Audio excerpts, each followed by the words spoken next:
If you're a freelancer and you hate sending countless, endless proposals for your prospects, this is for you.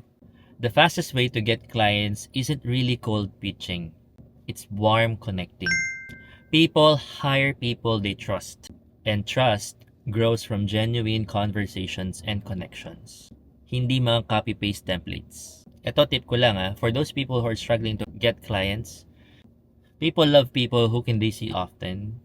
So if you want to get clients easier, you have to be seen, you have to be liked, you have to be trusted by them.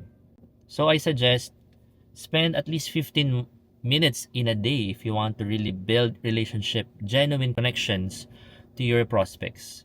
Qualify mo talaga and make sure na clear din yung value that you're offering. Huwag ka muna maging salesy, just really build relationship. And that's warm connecting. Rather than cold pitching, receiving some offers from random persons online. That's something that you can actually try in getting clients. Most of the time, you don't have to actually send proposals. Just by messaging, just by, connecting genuinely, you can actually get clients. And I personally experienced that. Na-experience ko na siya and nakaklose ako ng mga clients because of that. So yun lang. Hope this helps.